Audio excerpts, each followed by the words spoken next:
मोहतरम दोस्तों, अस्सलाम वालेकुम वरहमतुल्लाहि वबरकातुहू। प्यारे दोस्तों, दुआ में हम कौन सी चीज़ मांगे, हम दुआ में क्या मांगे और जो चीज़ हमें मांगना चाहिए वो हम नहीं मांगते हैं। प्यारे दोस्तों, और दुनिया भर की चीज़ें हम अल्लाह से दुआ में मांगते रहते हैं। आज मैं इस वीडियो के अंदर आपको बताने के लिए जा रहा हूँ कि रसूलुल्लाह सल्लल्लाहु अलैहि वसल्लम ने दुआ में अल्लाह से क्या मांगने के लिए फरमाया है। प्यारे दोस्तों, हुजूर सल्लल्लाहु ताला अलैहि वसल्लम ने दुआ में कौन सी चीज़ मांगने को इरशाद फरमाया है, कौन सी चीज़ मांगने को कहा है कि तुम अल्लाह से जब भी दुआ मांगो तो इस चीज़ को ज़रूर मांगा करो।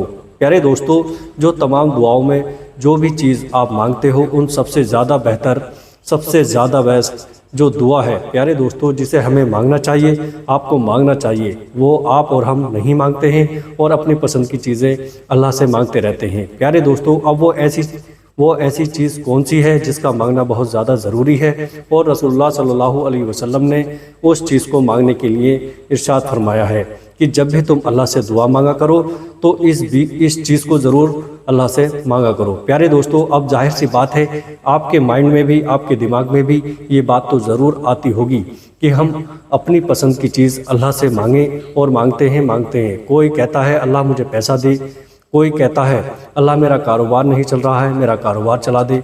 ए अल्लाह मेरे पास औलाद नहीं है, औलाद दे दे। ए अल्लाह मेरे पास रहने के लिए मकान नहीं है, मैं किराए के मकान में रहता हूँ, परवरदिगार मुझे अपना जाती मकान दे दे। तो इस तरीके से जो हमारे दिल में आता है और हम जो अपने लिए अच्छा समझते हैं वो हम मांगते रहते हैं। लेकिन रसूलुल्लाह सल्लल्लाहु ताला अलैहि वसल्लम ने किस चीज़ को मांगने के लिए कहा है और वो सबसे ज़्यादा, तमाम दुआओं में सबसे ज़्यादा बेस्ट दुआ है जिसे आप और हम नहीं मांगते हैं। अब आइएगा, वो दुआ कौन सी है, वो चीज़ कौन सी है जिसे हम अपनी दुआओं में और आपको अपनी दुआओं में अल्लाह से ज़रूर मांगना चाहिए। इससे पहले वो चीज़ कौन सी है, मैं आपकी खिदमत में एक हदीस पाक रख रहा हूँ। प्यारे दोस्तों, हुजूर सल्लल्लाहु ताला अलैहि वसल्लम के चचा जान हैं हज़रत अब्बास रज़ी अल्लाह ताला अन्हु। तो एक मरतबा हज़रत अब्बास इब्न अब्दुल मुत्तलिब रज़ी अल्लाह ताला अन्हु रसूलुल्लाह सल्लल्लाहु अलैहि वसल्लम की बारगाह में हाजिर हुए और हाजिर होने के बाद कहा, या रसूलुल्लाह सल्लल्लाहु अलैहि वसल्लम, प्यारे दोस्तों, मुझे आप ये बता दीजिए कि मैं अल्लाह से दुआ में कौन सी चीज़ मांगूं। प्यारे दोस्तों, तो रसूलुल्लाह सल्लल्लाहु ताला अलैहि वसल्लम ने इरशाद फरमाया, ए मेरे प्यारे चचा जान, तुम अपनी दुआओं में अल्लाह रब्बुल इज्जत से आफियत मांगो। क्या मांगो? आफियत मांगो। ये आफियत क्या होती है अभी मैं थोड़ी देर में आपको बताऊंगा कि आफियत क्या चीज़ है। प्यारे दोस्तों, तो हज़रत अब्बास रज़ी अल्लाह ताला अन्हु चले गए और जाकर के वो कुछ दिनों तक यही अल्लाह से जब भी दुआ मांगते तो यही मांगते, अल्लाह तू मुझे आफियत अता फरमा, दुनिया और आखिरत में आफियत अता फरमा। जब कुछ दिन गुजर गए तो गुजरने के बाद फिर दूसरी मर्तबा सरकार की बारगाह में हाजिर हुए, अर्ज़ करने लगे, या रसूलुल्लाह सल्लल्लाहु ताला अलैहि वसल्लम, आप मुझे ये बताइए कि अब मैं दुआ में अल्लाह से क्या मांगूं, कौन सी चीज़ मांगूं। तो फिर अल्लाह के रसूल सल्लल्लाहु अलैहि वसल्लम ने इरशाद फरमाया, प्यारे दोस्तों, ये मेरे प्यारे चचा जान, जाओ और जब भी तुम दुआ मांगो अल्लाह से तो अपनी दुआ में आफियत मांगो। क्या मांगो? आफियत मांगो। हज़रत अब्बास रज़ी अल्लाह ताला अन्हु हुज़ूर सल्लल्लाहु ताला अलैहि वसल्लम की बारगाह से चले गए और कुछ दिनों तक फिर यही दुआ मांगते रहे, ए अल्लाह तो मुझे दुनिया और आखिरत में आफियत अता फरमा, दुनिया और आखिरत में आफियत अता फरमा। दुआ मांगते रहे। फिर तीसरी मर्तबा जब आप रसूलुल्लाह सल्लल्लाहु अलैहि वसल्लम की बारगाह में हाजिर हुए, अर्ज़ करने लगे, या रसूलुल्लाह सल्लल्लाहु ताला अलैहि वसल्लम, अब मैं अल्लाह से अपनी दुआओं में कौन सी चीज़ मांगूं। तो फिर अल्लाह के रसूल सल्लल्लाहु ताला अलैहि वसल्लम ने यही इरशाद फरमाया कि तुम अल्लाह से अपनी दुआओं में आफियत तलब करो, आफियत मांगो। प्यारे दोस्तों, तो फिर आप जो है ज़िंदगी भर अल्लाह से आफियत मांगते रहे। अब दूसरी हदीस पाक मैं आपकी खिदमत में रख रहा हूँ जो कि तिरमिज़ी शरीफ की हदीस पाक है। हज़रत अब्दुल्ला इब्ने उमर रज़ी अल्लाह ताला अन्हु से मरवी है कि रसूलुल्लाह सल्लल्लाहु ताला अलैहि वसल्लम ने इरशाद फरमाया कि अल्लाह तबारक व तआला ने तुम्हारे लिए जो है जन्नत के दरवाजे खोल रखे हैं। जो तुम्हें दुआ में मांगना है वो मांगो, तुम दुआ में मांगना है वो मांगो, लेकिन अल्लाह के रसूल सल्लल्लाहु ताला अलैहि वसल्लम ने इरशाद फरमाया कि जब भी तुम दुआ करो अल्लाह से मांगो तो उसमें आफियत अल्लाह से तलब किया करो। कलमा शहादत के बाद अल्लाह के नबी फरमाते हैं, कलमा शहादत यानी ला इलाहा इल्लल्लाह मुहम्मद रसूलुल्लाह पढ़ने के बाद پڑھنے کے بعد میں پھر تمہیں اللہ سے اپنی دعاؤں میں عافیت مانگنا ہے۔ اللہ نے تمہارے لیے جنت کے دروازے کھول دیے ہیں اور دعاؤں کے دروازے کو کھول دیا ہے۔ پیارے دوستو، تیسری حدیث پاک ہے، حضرت ابو بکر صدیق رضی اللہ تعالیٰ عنہ اس کے راوی ہیں۔ آپ بیان کرتے ہیں کہ رسول اللہ صلی اللہ تعالیٰ علیہ وسلم نے ارشاد فرمایا کہ جب بھی تم دعا مانگو اللہ کی بارگاہ میں دعا کرو تو اس میں اللہ سے عافیت طلب کیا کرو۔ پیارے دوستو، عافیت اللہ کی بارگاہ میں طلب کیا کرو۔ اللہ مجھے دنیا اور آخرت میں عافیت عطا فرما۔ اب آئیے گا یہ عافیت کیا ہے۔ پیارے دوستو، عافیت کیا ہے؟ حضرت عبداللہ ابن عمر نے بھی اسی کو بیان کیا ہے، حضرت ابو بکر صدیق نے بھی، اور دوسری حدیث پاک میں نے جو آپ کو سنائی ہے اس کے اندر بھی، اور حضرت عباس رضی اللہ تعالیٰ عنہ جو کہ حضور کے چچا ہیں، انہیں بھی 3 مرتبہ رسول اللہ صلی اللہ تعالیٰ علیہ وسلم سے پوچھا تو تینوں مرتبہ سرکار نے یہی ارشاد فرمایا، اے میرے پیارے چچا جان، تم اللہ سے عافیت طلب کرو۔ اب آئیے گا عافیت کا مطلب کیا ہوتا ہے، یہ آپ سمجھ لیجیے گا کہ عافیت مانگنے کو کیوں کہا ہے۔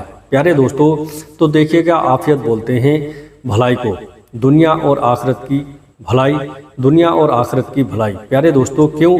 اس لیے کہ انسان دنیا اور آخرت میں، یعنی جیسے مان لیجیے گا دنیا میں مشکلوں میں، پریشانیوں میں، مصیبتوں میں پڑ جاتا ہے، پھنس جاتا ہے، اور جب تم اللہ سے اپنی دعاؤں میں عافیت مانگو گے نا تو پھر کبھی بھی کسی مصیبت میں، کسی پریشانی میں، کسی مشکل میں نہیں پڑ سکتے ہیں۔ لیکن آج کل ہمارا معاملہ یہ ہے کہ اگر ہمیں کچھ چیز چاہیے ہوتی ہے تو ہم اللہ سے مانگتے ہیں، اللہ ہمیں پیسہ دے دے، دولت دے دے، ہمارا گھر اپنا مکان دے دے، ہم کرائے کے مکان میں رہتے ہیں، یہ ہم مانگتے رہتے ہیں۔ تو دیکھیے گا یہ ساری چیزیں آپ مانگیں گے کب؟ سب سے پہلے آپ کو عافیت مانگنا ہے۔ اے اللہ، تو مجھے دنیا اور آخرت میں عافیت عطا فرما۔ عافیت کا مطلب ہوتا ہے کہ آپ دنیا میں بھی بھلائی سے رہیں گے اور آخرت میں بھی عذاب سے بچے رہیں گے، قیامت کی پریشانیوں سے بچے رہیں گے، مشکلوں سے بچے رہیں گے، وہاں بھی آپ عافیت کے ساتھ رہیں گے، یعنی بھلائی کے ساتھ رہیں گے، آپ مشکل میں نہیں پڑیں گے۔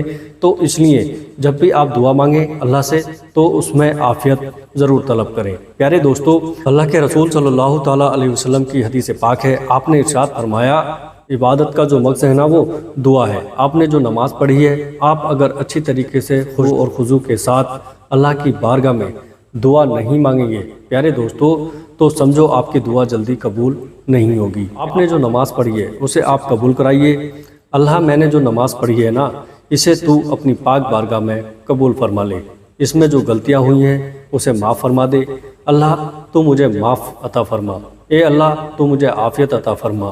پیارے دوستو، یا اللہ تو مجھے عافیت عطا فرما۔ عافیت کا مطلب یہ ہوتا ہے، دیکھیے گا ہم اللہ سے پیسے مانگ رہے ہیں، اللہ سے گھر مانگ رہے ہیں، ہم اللہ سے کار مانگ رہے ہیں، گاڑی مانگ رہے ہیں پیارے دوستو، لیکن ہمیں یہ چیز اپنے لیے اچھی لگ رہی ہے، لیکن کبھی کبھی ایسا ہوتا ہے جو چیز ہم اپنے لیے اچھا سمجھ رہے ہوتے ہیں نا وہ جو ہمارے حق میں بہتر نہیں ہوتی ہے۔ جب بھی آپ دعا مانگیں تو اس انداز میں مانگیں، یا اللہ یہ چیز اگر میرے حق میں بہتر ہے تو تو مجھے عطا فرما پیارے دوستو، اور اگر بہتر نہیں ہے تو اس سے تو دور رکھنا پیارے دوستو۔